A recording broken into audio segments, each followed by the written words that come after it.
Get some!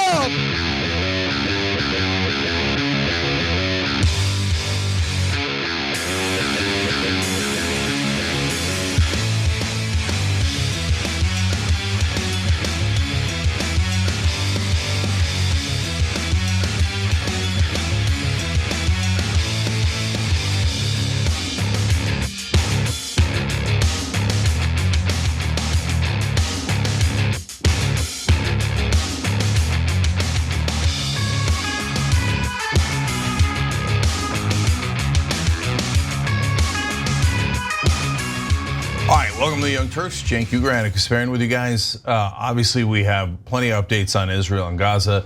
We also have plenty of updates on the Republican mess here back home and how they can't seem to figure out anything. It's preposterous. And speaking of preposterous, fortunately or unfortunately, updates on Mr. Preposterous, Donald Trump, as well, and what he wanted to do with his wife. Allegedly. Buckle up.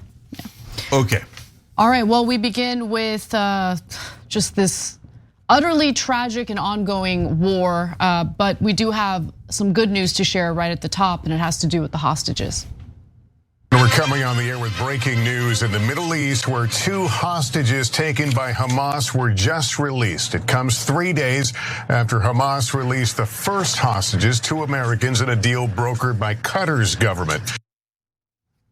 Hamas released 2 more hostages today. This time, 2 elderly women who are Israeli were released.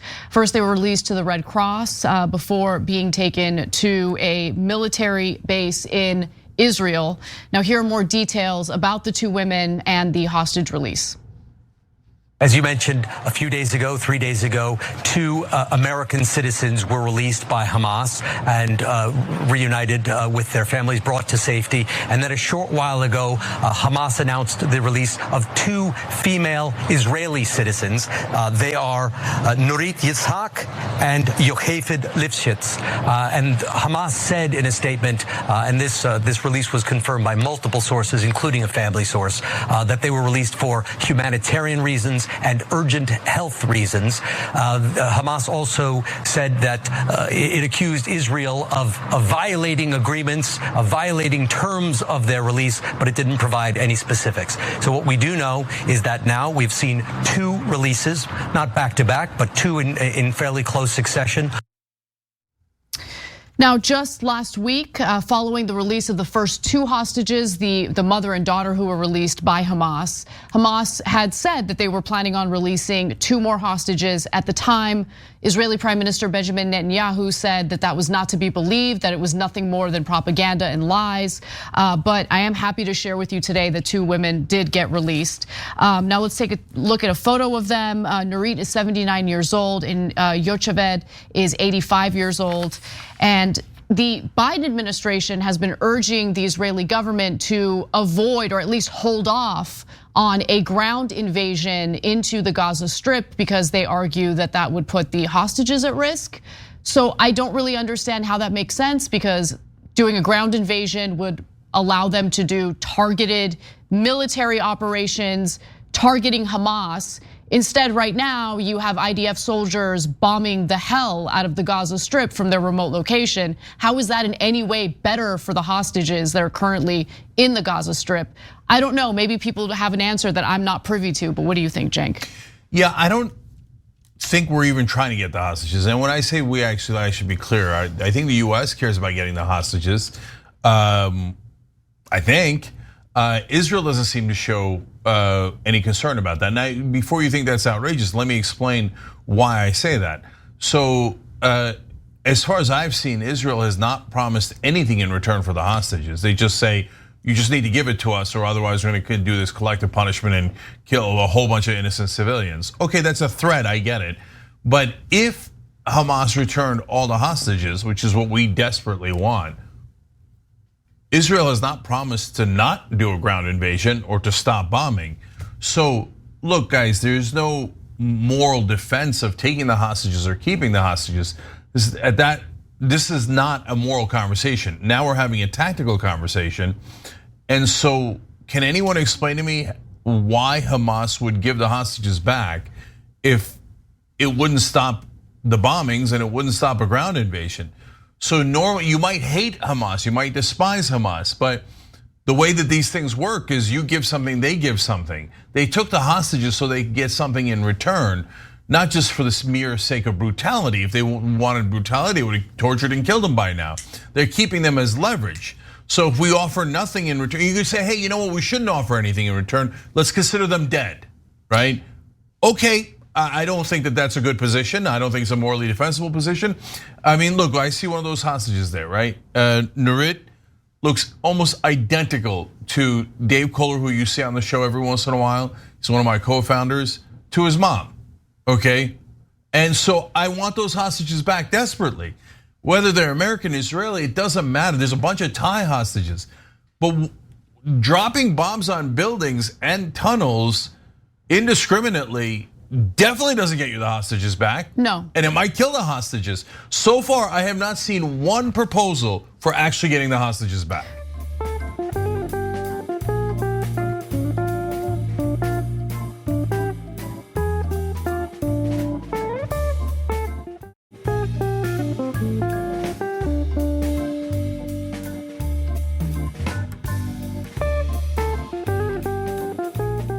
I'm gonna be unequivocal in stating this. I'm not gonna walk on eggshells because I have the goods and I wanna give you the receipts after I make the statement. Benjamin Netanyahu doesn't care about the hostages. He doesn't care about getting the hostages back. And it became abundantly clear to me, at least, after reading this unbelievable report in Haaretz about when he did meet with the family members of the hostages. They're seeking answers. He should be comforting them. He should be expressing to them what the plan is to get their family members and loved ones back from Hamas. But that is not what happened. Instead, he used it as an opportunity to install propagandists who basically told these poor people to just stop whining and forget about your family members. I'm not kidding. Let me give you the excerpts from this piece. Again, it was reported by Haaretz. Representatives of 5 families were present at the meeting that was coordinated between the Prime Minister's office and the family's headquarters for captives and missing people. During the meeting, however, members of another family, unknown to the headquarters personnel, had unexpectedly joined the discussion. According to sources, the unknown family's claims spurred an uproar in the room. Now, according to a journalist there, Ben Kasparian, one of the 4 family members said during the meeting that he loves his daughter no less than the rest of you love your family members. But at the end, we have to look at the people of Israel and the future of our existence here. The family member then told Netanyahu to act coolly and decisively. Senior officials at the family's headquarters accused the Prime Minister's office of deliberately involving these unknown family members in the meeting since they were politically convenient for Netanyahu. The unknown family members were also captured in photos alongside Netanyahu, although it is not clear who took them. So the Prime Minister and his office claim, no, we didn't. What are you talking about? We didn't invite anyone. This is just these are people who have been victimized by Hamas. Their family members have been taken hostage and they showed up on their own. We have nothing to do with this. Okay, hold on. So the story gets a little more questionable. Journalist Jackie Levi and his partner, whose 5 family members were abducted to Gaza, said last night in an interview that Netanyahu tried to create a divide between families. There's a deliberate intention here. We are sure of that. No one knew him, meaning the guy who showed up and started defending Netanyahu and how he's handling the hostage situation. We're looking into who he is and who he represents because it cannot be that he just showed up out of nowhere to a meeting with the Prime Minister. So this guy comes out and says, I'm gonna clear my name. I'm gonna let everyone know who I am. So his name is Zvika Moore. He said that his son Ethan had been missing since the attack. And he said, no one can just opportunely come in and meet with the Prime Minister. We represent 4 families whose loved ones were abducted, and we wanted to convey a national message to Netanyahu. We need to stop this whiny behavior. We need to win the war. In a time of war, the people of Israel have to make sacrifices even when our children are there and prevail. Well, Haaretz updated the story. Guess who that guy was? Let's take a look at the next graphic. It has since emerged that the man is a far-right activist with no ties to members of the Netanyahu family, but no known ties to the hostages. Of course. Look, if you can't tell that Benjamin Netanyahu is a giant liar, you're not following the news very carefully, or you're too biased to see straight. Like unfortunately, it's very similar to the guys who can't tell that Donald Trump is a liar. Everything is a lie. Netanyahu, I'm not corrupt. I'm not getting rid of the Supreme Court to help my corruption case. We just, the Supreme Court shouldn't be allowed to, make these decisions that dares disagree with my government, right? Everything's a lie. I'm trying to get the hostages, but I brought in this rando to tell you stop whining. We shouldn't even get the hostages. Stop whining. And you should stop whining. There's nobody who has a son who's a hostage that goes in and tells everybody we shouldn't bother to get the hostages. Why did Netanyahu put in a plant there to yell at the family members to stop whining and that we shouldn't bother to get the hostages? That's because Netanyahu is a goddamn liar and he doesn't care about the hostages at all. And by the way, if he cared about the Israelis that were killed, he had a funny way of showing it. Terrible intelligence, just let Hamas walk in there and do all this damage. And now the only thing he cares about is how many Palestinians can he kill? So far he's killed 3 times as many Palestinian civilians as Israelis that were killed. And I guess he's just counting up all of the dead, the body count that he's put out there.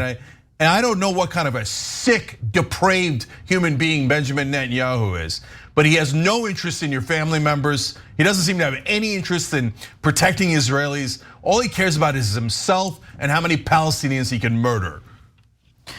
So with that, let's move on to updates on the crisis in Gaza and, unfortunately, the escalating violence in the West Bank.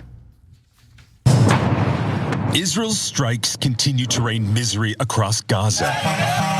And while desperately needed aid started to trickle in over the weekend, the United Nations estimates the Palestinian territory needs at least 100 trucks a day to meet the most basic needs.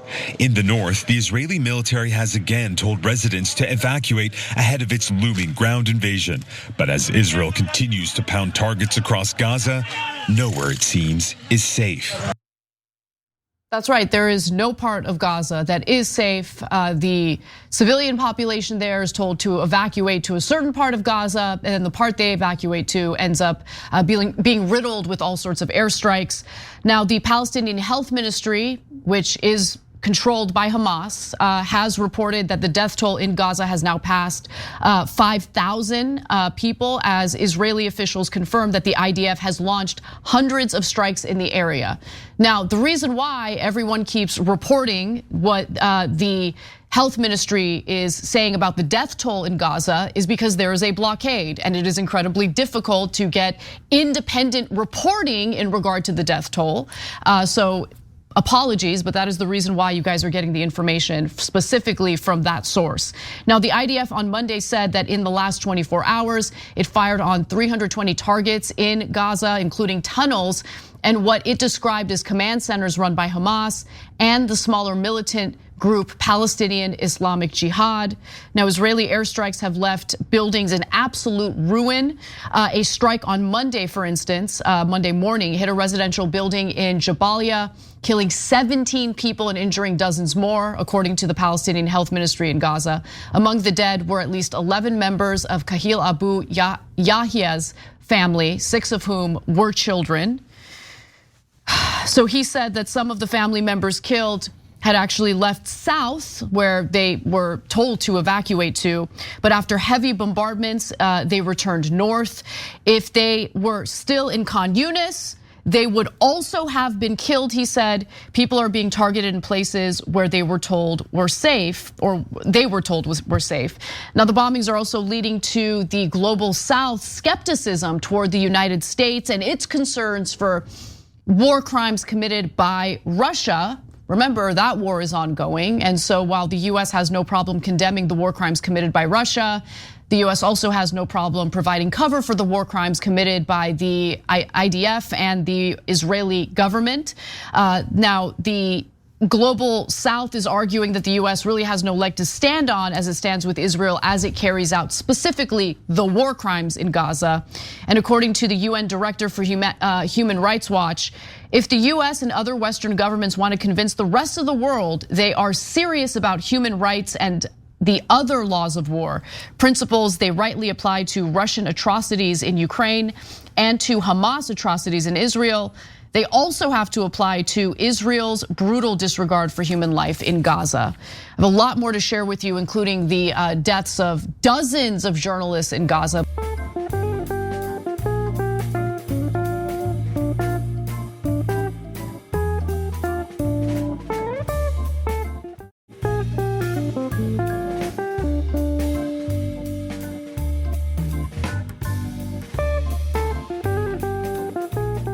Cenk, any thoughts? Yeah, this siege of Gaza is totally inexcusable.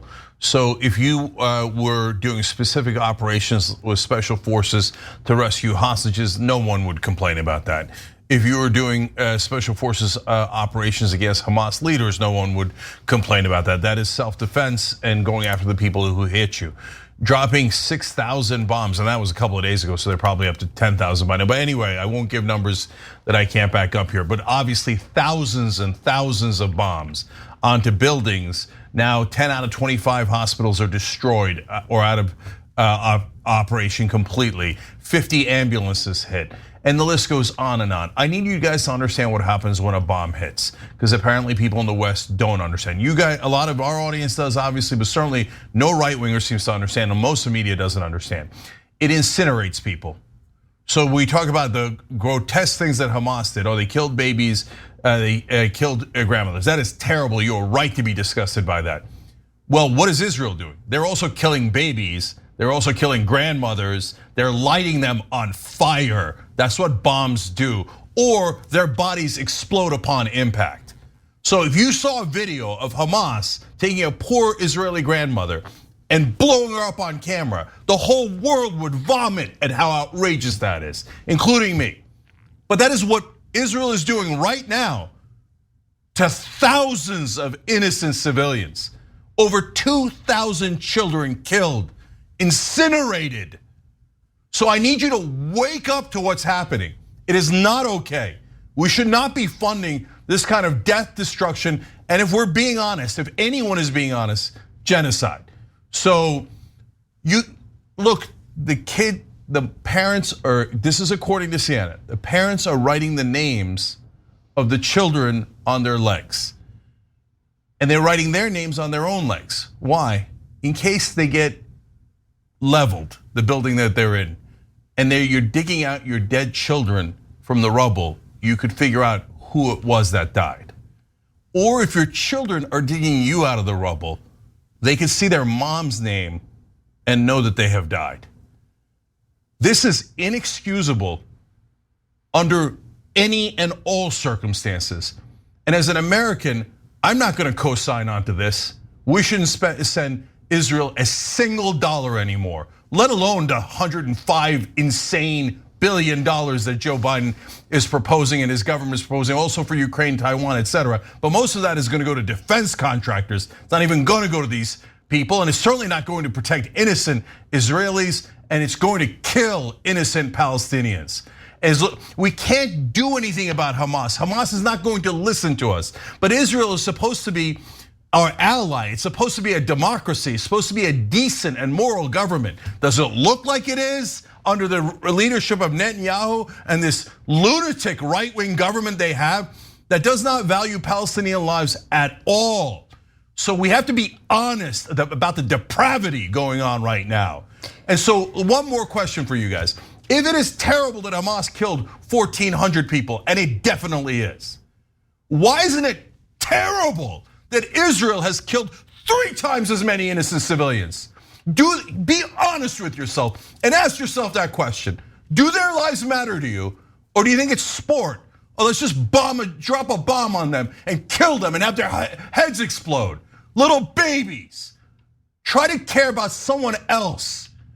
I know for a lot of people that are on a rage right now, and all they want is war and blood and death, it's just too much to ask for. Sorry, I'm gonna have to disrupt what you're thinking and how, oh, my people, my people. Everybody's always thinking about their people. How about the other people? I say that to Hamas just as much as I say it to Israel. We're all human beings. And right now our government is not treating Palestinians as human beings, and it's disgusting.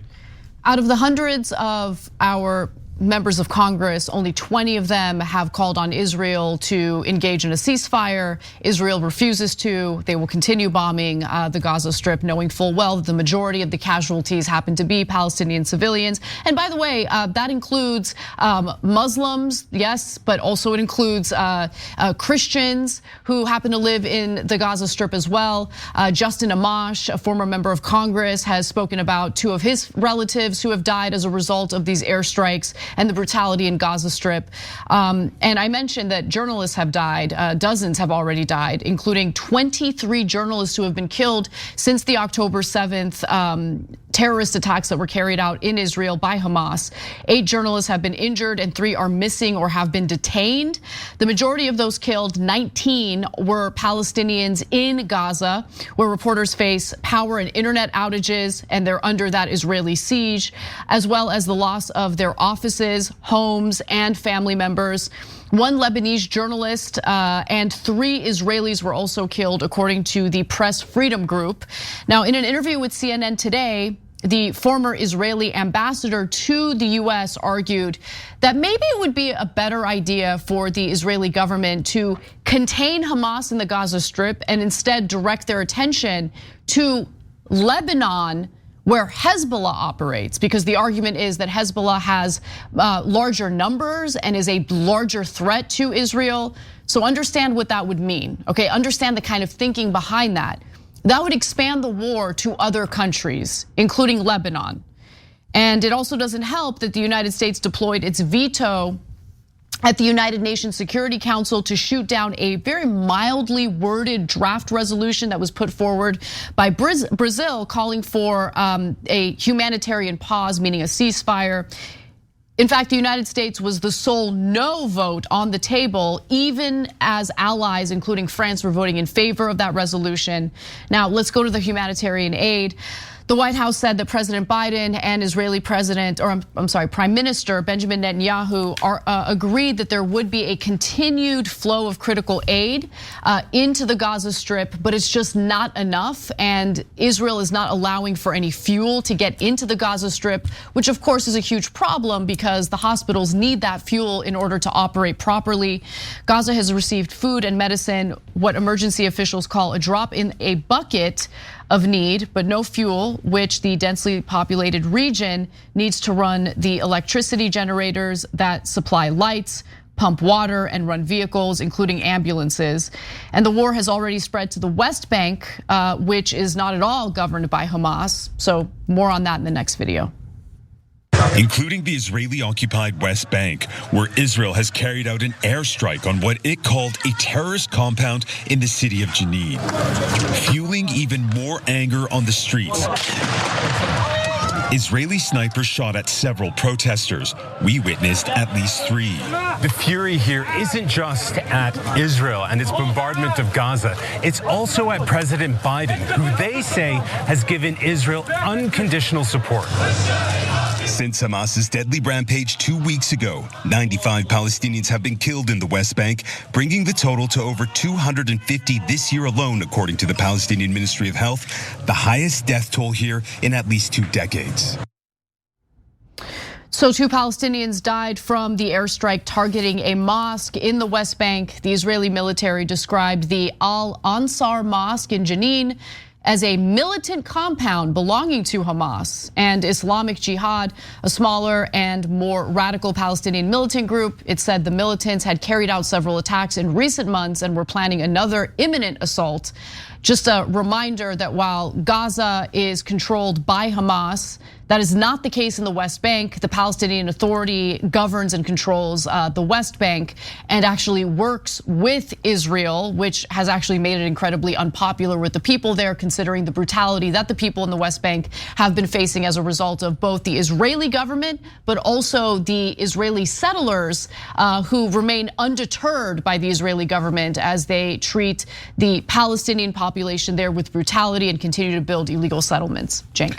So Fatah is in the Palestinian Authority in the West Bank is in big trouble because they keep supporting the government of Israel when their people despise the government of Israel. Why do their people despise it? Oh, they're just generally anti-Semitic? No, there is real anti-Semitism. But the real problem there is that They have been oppressed and brutalized and colonized for 56 straight years. Wouldn't you hate them? I mean, but I'm being honest and asking you a real question.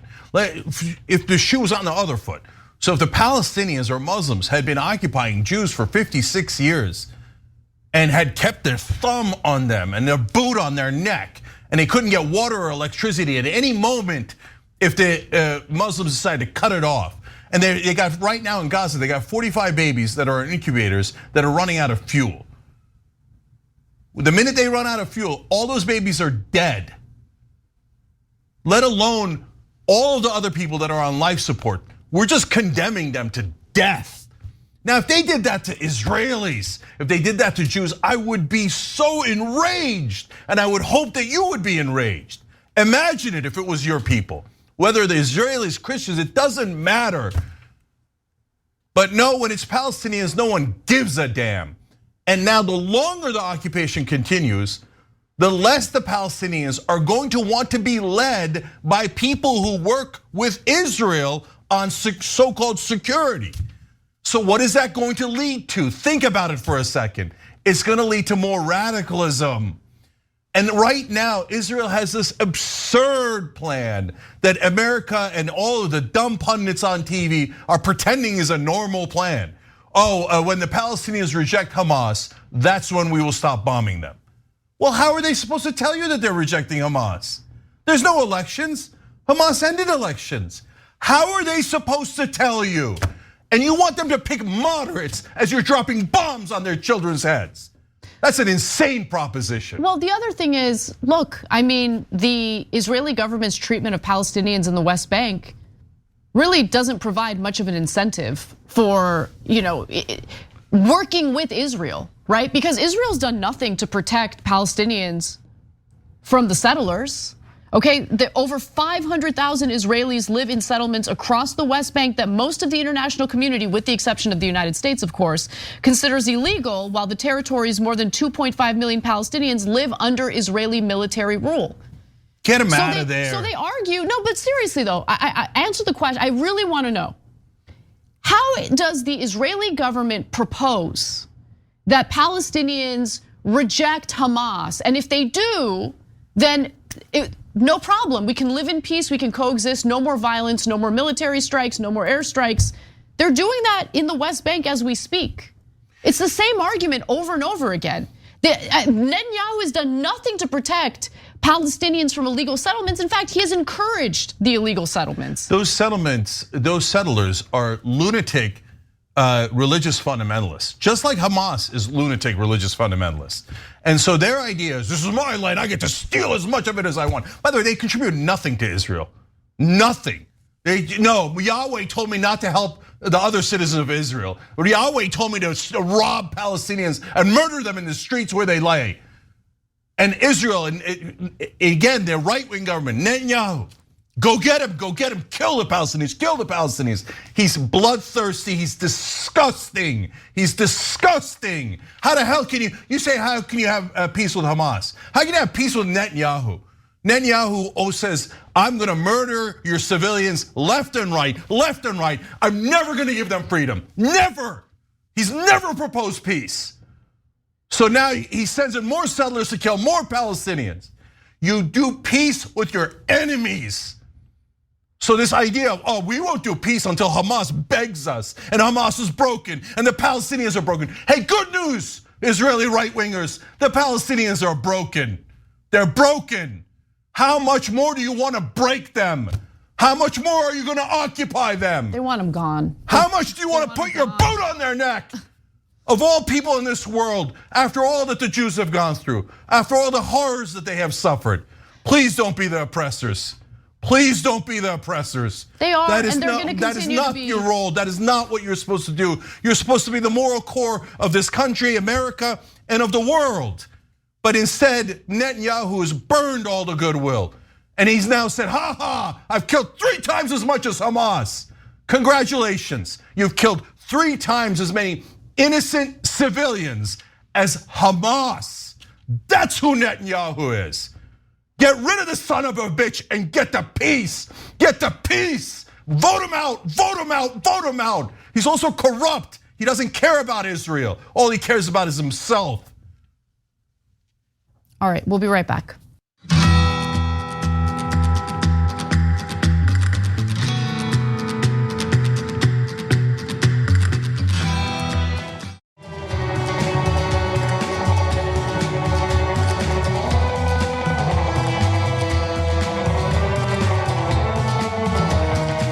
All right, back on TYT, Cenk, Anna, Green Dragon, and Craig Hubbard.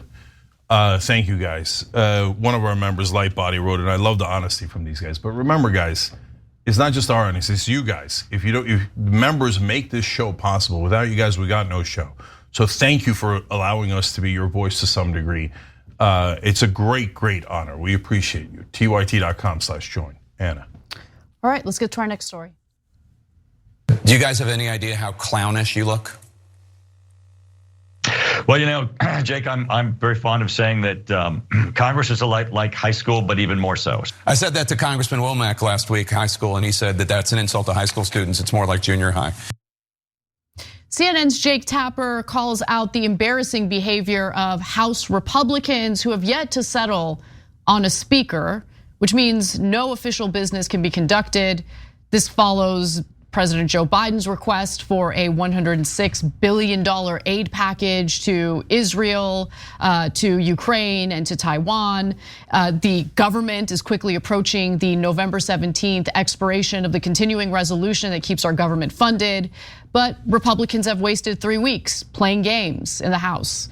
Now on Friday, Representative Jim Jordan lost his third floor vote with 25 Republican defectors and was ultimately dropped as the Republican nominee for House Speaker. There's a great deal of frustration toward the 8 Republicans who voted in favor of ousting the previous House Speaker, Kevin McCarthy.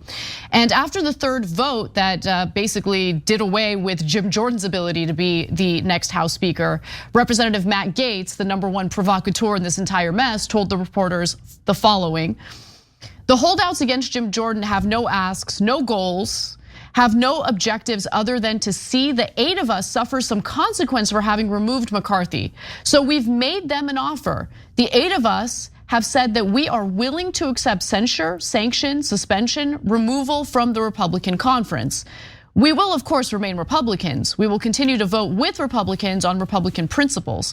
But if what these holdouts need is a pound of our flesh, we're willing to give it to them in order to see them elect Jim Jordan for Speaker." Now, Jim Jordan will not be Speaker because he lost 3 floor votes. And Tom McClintock, who is a fellow Republican, responded to Matt Gaetz with an open letter that's salty to say the least, writing, quote, "We should have been moved by your willingness to suffer censure, suspension, or removal from the conference to enforce your personal preferences on the overwhelming majority of your unenlightened colleagues. We should have appreciated how you and 206 House Democrats saved us from a Republican speaker. But your sacrifice is not in vain. You have succeeded in replacing the outdated concept of majority rule with an exciting new standard that a speaker must be elected by 98.2% of the Republican conference. Someday a Messiah will be born unto us who can achieve this miraculous threshold. And on that day, your judgment will be vindicated and you will be hailed as the geniuses that you are." As you can tell, he's being sarcastic and he's pretty furious with Matt Gaetz and the other 7 Republicans who ousted McCarthy. And here's how he signed off on that open letter. "With this in mind, I modestly suggest that you plan your martyrdom in the only way that truly matters, to have the wisdom to see the damage you have done to our country and to have the courage to set things right before it's too late." Now, there are several other Republicans who have now decided to enter this entire struggle for Speaker. That includes Andy Biggs, Tim Burchett, Nancy Mace, Eli Crane, Matt Rosendale, Matt Gaetz, Bob Good. So they're saying, all right, we'll see if we can make it to Speaker. They will apparently hold some elections tomorrow, or they'll vote tomorrow to determine who the nominee will be. So we'll have a lot more to share with you tomorrow. But Cenk, what are your thoughts on what's currently happening? Yeah, I just want to be clear. The list we just read of the people who voted against McCarthy. They're not the ones running for. Oh, my bad. I read the House. wrong list. Yeah. Let's No, go it's to okay. graphic 6 real quick. These are the Republicans. Read the totally wrong list. So the 9 candidates running for Speaker: House Majority Whip Tom Emmer, Kevin Hern, Austin Scott, Byron Donalds, Jack Bergman, Mike Johnson, Pete Sessions, Dan Muser, and Gary Palmer. Fun story, only a few of those people voted, only 2 of them, Tom Emmer and Austin Scott, voted to certify the 2020 presidential election. Yeah, which, by the way, just as we're coming on air, Byron Donalds dropped out. So now there's 8 left. So, guys, the Republicans have an unsolvable problem. So 2 of them did not join the coup attempt, the Emmer and Scott that Anna just told you about. So they voted to certify the legitimate results of the election. Well, the radicals in the Republican Party, which is unfortunately among the House members, the great majority of the Republicans, might never forgive them for not trying to do a coup against America. Oh, they didn't help with the fake elector plot. We could have stolen this government. We could have stolen and ended democracy. Boo! So those guys, the Matt Gaetz of the world, are never going to vote for someone who isn't a bona fide lunatic and liar. Now, on the other hand, the people that are whatever is left of theoretical moderate, no one in the Republican Party in the House is a moderate. The most moderate of them would have been the most conservative Republican when I was growing up. Like these guys have all left the reservation. They're all massive right wingers, okay? But even among those, there's some that said, oh yeah, I'm a barbaric conservative, but Biden won the election. Are we really gonna do a coup? So now for those guys, they don't wanna vote for the radicals like Jim Jordan, Matt Gaetz, etc., who wanted to say, yes, screw America, let's burn it to the ground, let's steal this election. They don't wanna vote for those guys. And why? Out of the goodness of their heart? No, they're politicians. No, because they're worried they're gonna lose in their districts. Because MAGA, if you're any MAGA guy listening out there, I know you think the election was stolen, but do you understand that the rest of the planet doesn't agree? I know you think you're the special one that has it figured out because you saw it from Bob on Facebook and you saw something about a mule and a kraken. But the rest of the sane universe thinks that you guys are cuckoo for Cocoa Puffs and that we would never put someone in charge who thought, who cares what the evidence was? Who cares who actually won the election? Let's just destroy the country and put Trump in. We're not gonna vote for that guy. So now how do you solve that problem? You can't solve the problem. The problem is the Republican Party. So eventually they'll go back to the corporatists. They will, because their donors are gonna start to get furious. And remember, even the MAGA politicians are pretending. The MAGA voters are real. The MAGA politicians would flip on a dime if they thought there was more money on the other end, okay? And more votes on the other end. So they'll likely come back to the corporatist wing. But right now, the Republican Party has a fight they can't end because one side is crazy and the other side is barely hanging on to sanity, and they're never going to agree. So I don't know how this ends. Yeah, and look, it's definitely already hurting the perception that the American voters have toward Republican politicians. There's a new USA Today Suffolk University poll that shows that 67% of Americans believe that the House should elect a speaker as soon as possible, compared to just 25% who say they don't care if a new speaker is chosen. 57. I'm tempted to be in that 25%. What were they gonna do anyway? They're not doing anything. The Republicans have proposed nothing. Everything's falling apart. There is funding that's allocated for people struggling with drug addiction every year, and the previous bill has already expired. They're supposed to renew it, and they're supposed to renew it at a time where we're dealing with exploding fentanyl overdose deaths, and Congress can't do a damn thing. They can't fund anything. They can't operate or function without a speaker in the House. That's how dire the situation is. And again, November 17th is when the continuing resolution that funds the government runs out. According to that same poll, by the way, 57% of Republican voters want the speaker drama to be over, compared to 34% who are willing to put up with a longer delay in the House choosing its leader. Look, nearly everyone in Congress is an idiot. Can't anybody make a deal? So how do you make a deal? Here, let me give you a constructive solution. So if you're one of the Republicans that wants to win, Emmer or Scott, who lives on this planet and knows that Joe Biden won the election, in order to get a deal, don't just go, okay, just me. You guys already tried that 8 different times. So yes, unfortunately, I'm just keeping it real in terms of practical guidance here. I'm gonna give the other side in a second. You go to the right wingers and you go, guys, Matt Gaetz, etc. Have you bled us enough? Have you done enough damage?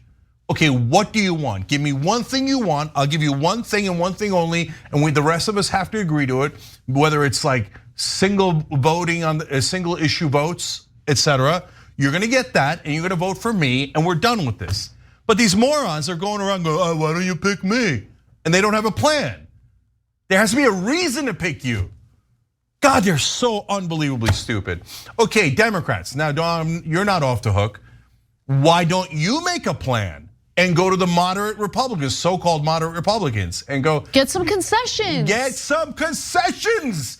God damn it, isn't there anybody with a plan? No. Right? Hakeem Jeffries, do you exist? Do you know anything about politics? Go to the Republicans and say, hey, you moderates, we're not gonna vote for us. I get it, you would never agree to that. We're gonna vote for Emmer or Scott or whoever the hell you pick.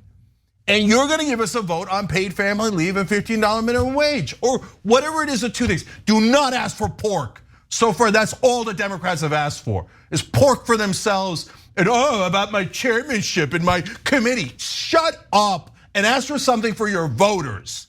And then make a deal with them. At least try to come up with a plan if you can handle it and try to make that deal. Nope, we're in deadlock because a bunch of morons got elected because all they do is serve their donors. They don't know how to think. All they know is how to take orders. So they're like, oh, what do we do? What do we do? Figure it out, morons. You're supposed to be our so-called representatives. When we come back from the break, we've got a lot more to get to, including Donald Trump now distancing himself from Sidney Powell, claiming that she never served as one of his attorneys. And this follows, of course, her decision to take a plea deal in the Georgia election meddling case. That and more coming up. Don't miss it.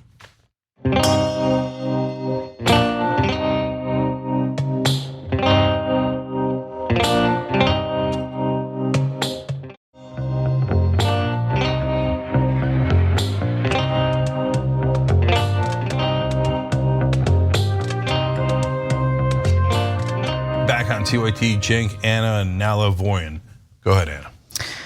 Well, we have a completely different story to get to now because now that Sidney Powell has decided to take a plea deal, Donald Trump has decided to pretend like he doesn't even know her, kind of. Let's watch. Joining us now by phone is Sidney Powell. She's a member, obviously, of the president's legal team, also General Michael Flynn's defense attorney, a great American, one of the country's leading appellate attorneys. Sidney, first of all, thanks. I know you are going every which direction right now, busy as you could possibly be. Let's start out right now with the president's path to victory here as you and the legal team see it. That was Lou Dobbs. Back when he had a Fox Business show, speaking with former Trump campaign lawyer Sidney Powell, and you heard him refer to her as Trump campaign lawyer Sidney Powell, before Fox told him to basically scram due to his lies about the 2020 presidential election. Now, even though it was abundantly clear on that day, which was November 19th, 2020, that Powell was in fact working for the Donald Trump legal team, Trump now claims that no, what are you guys talking about? She was never on my legal team. So this might have something to do with the fact that she decided to take a plea deal in the Georgia election interference case. She is very likely going to testify and provide information in regard to the other co-conspirators in that case. One of those co-conspirators could be Donald Trump. And so that might explain why he's kind of distancing himself from her, but it's not the first time Trump has done that. So stick around, I'm gonna tell you when he did it previously, but let's get to his recent Truth Social post where he wrote the following. Despite the fake news reports to the contrary and without even reaching out to ask the Trump campaign, Miss Powell was not my attorney and never was. In fact, she would have been conflicted. Miss Powell did a valiant job of representing a very unfairly treated and governmentally abused General Mike Flynn, but to no avail. So he told the truth about one thing there. She did represent Mike Flynn to no avail. She was, in fact, Trump's most vocal defendant publicly as he was undergoing investigation for his alleged ties to Russia during the Mueller investigation. Apparently, Powell's outspokenness drew the attention of Trump's ex-national security advisor, Michael Flynn, who hired Powell as his lawyer in 2019, more than a year after he pleaded guilty to lying to the FBI about his contacts with the Russian government. In fact, Trump tweeted about that at the time, saying that Mike Flynn, the 33-year-old or 33-year war hero who has served with distinction, has not retained a good lawyer. He has retained a great lawyer, Sidney Powell. Best wishes and good luck to them both.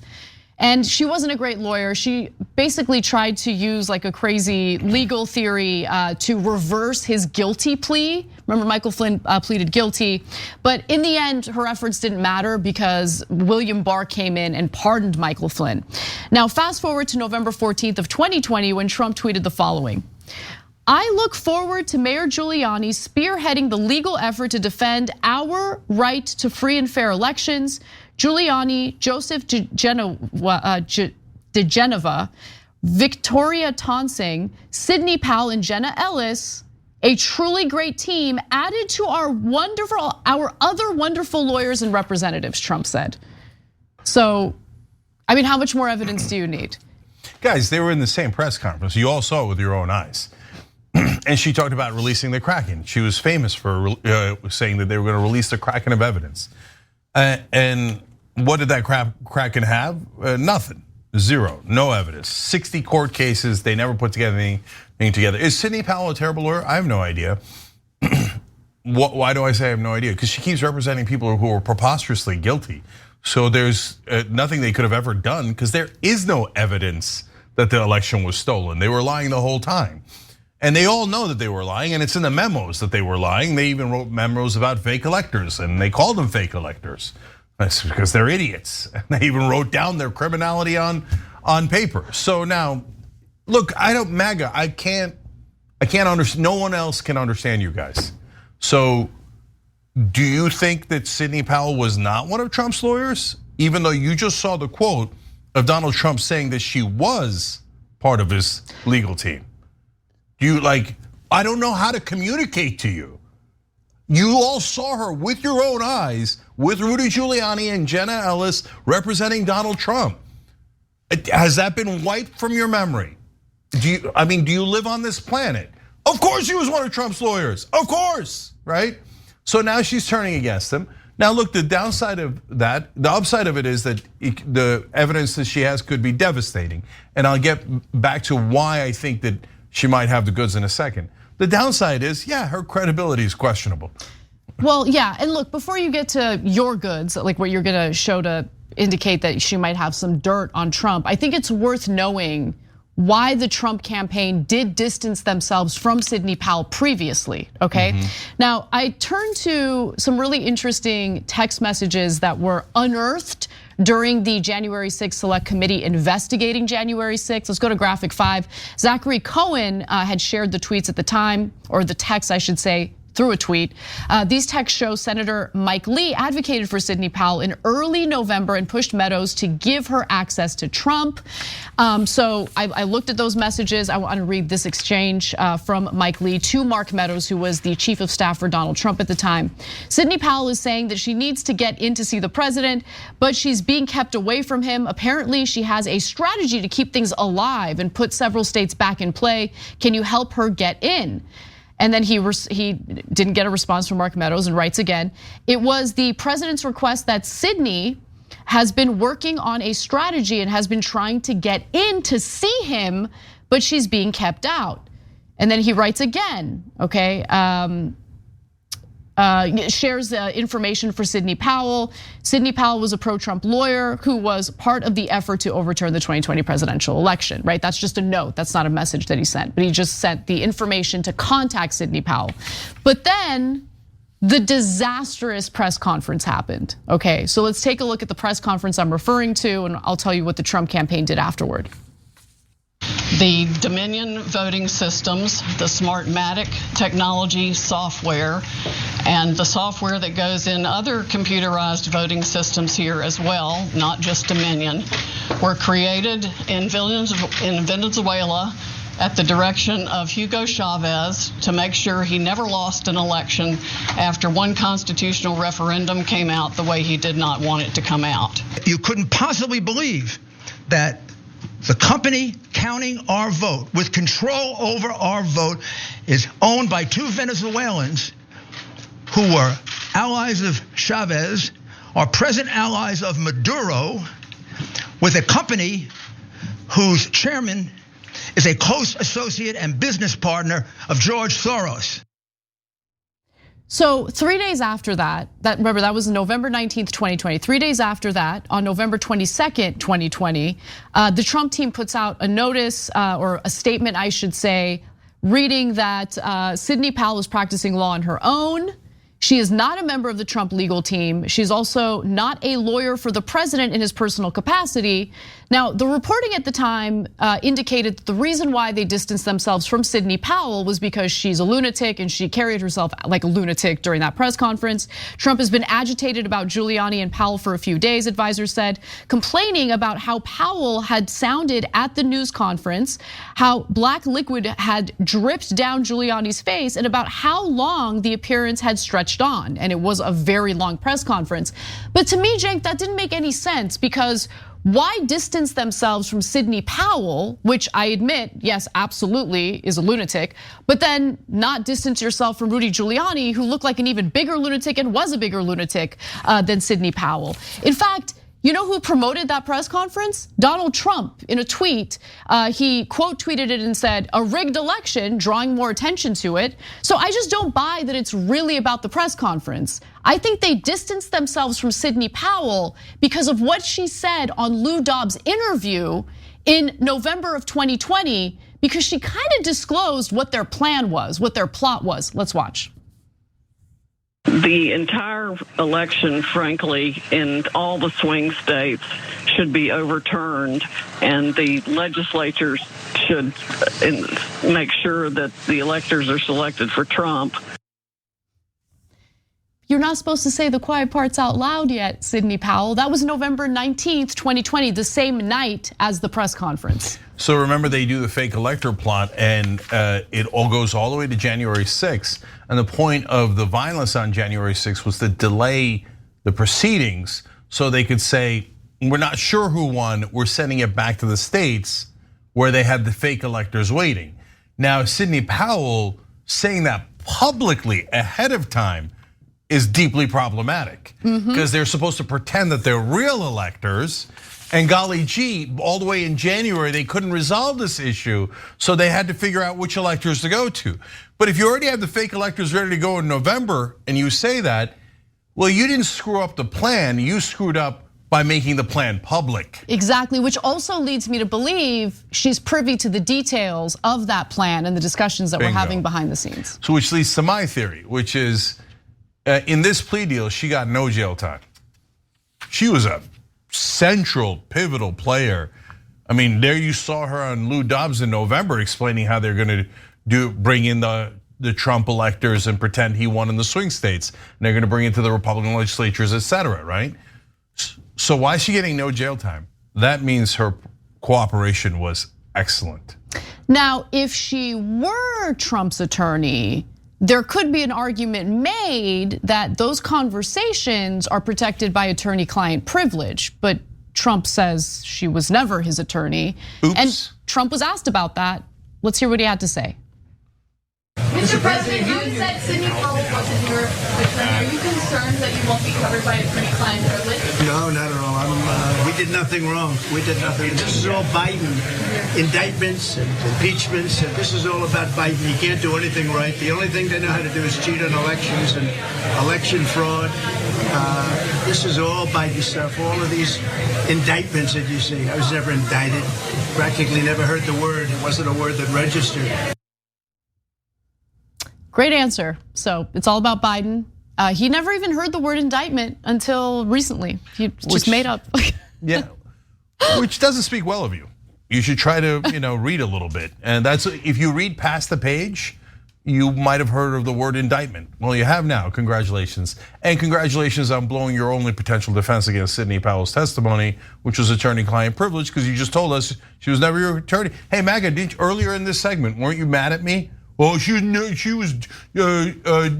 the attorney. Okay. Never the attorney, no attorney-client privilege. Enjoy that. Look, guys, they've got 3 people that have flipped already. And so I didn't cover the Cheesebro story on TYT. Let me just tell you something. Cheesebro flipping is huge. It is huge. He's the guy, okay, he's co-conspirator 5 in the indictment. He is the guy who passed around the memos specifically referring to their fake electors as fake electors and fraudulent electors. I think he just had a moment where he's like, this evidence that they have against me is pretty compelling. Maybe I should take the plea deal. Yeah. So he's a lawyer, by the way. Look, I was already telling you Fani Willis was doing a great job. Now it's over the top. Setting up those 19, and a lot of people questioned her strategy on that. Oh, there's too many people at the same time. Nope. She set them up and knocked them down. So she got one person to flip, then she got Sidney Powell to flip, and apparently Trump was surprised that Sidney Powell flipped. You and your allies were all throwing her under the bus. Everybody testifying was like, it wasn't me, it was Sidney Powell, it was Sidney Powell. What did you think she was gonna do? But Trump is maniacally stupid. He can't strategize himself out of a wet paper bag. So he was surprised by Powell, but Powell needs someone to corroborate what she's saying because she's not the world's greatest witness. We're honest about that. You see the difference between liars and honesty, right? So, but once Powell flipped, Cheesebro was like, oh, I'm toast. She has all the information. Now I'm going to go to jail. And I thought that Trump would get me out of this, but turns out, no, we're screwed. So Cheesebro flips. He's a very credible witness. He wrote the fraudulent elector memo. He's going to corroborate what Sidney Powell says. Look, guys, later in the show, we have a story about Trump Republicans and what they believe. The thing we're trying to get everybody to understand is that those folks don't know the same things you know or I know. I don't know if these trials will break through, but if you televise all of this damning testimony and you explain to people something they've never heard, because the Democrats never even focused on it. They kept pounding the guys inside the Capitol who attacked the Congress. Why? Because they were worried about their personal safety. And they never touched the elites. But once the American people, including Trump voters, see the fake elector memo, maybe it moves very few of them. But I think that there's some chance it could move a lot of independents and maybe even some MAGA voters who go, oh, I didn't know they were fake. I thought that Biden stole the election. We were trying to steal the election. Yes, brothers and sisters, Trump was trying to steal the election. And now there's 3 people who are going to tell you that in these televised hearings. When we come back for the second hour of the show, we have Dave Chappelle saying that he is not in favor of his taxpayer money funding Israel's war in Gaza. So he's getting some backlash, but also some support for those comments. I want to share them with you when we come back. Stick around.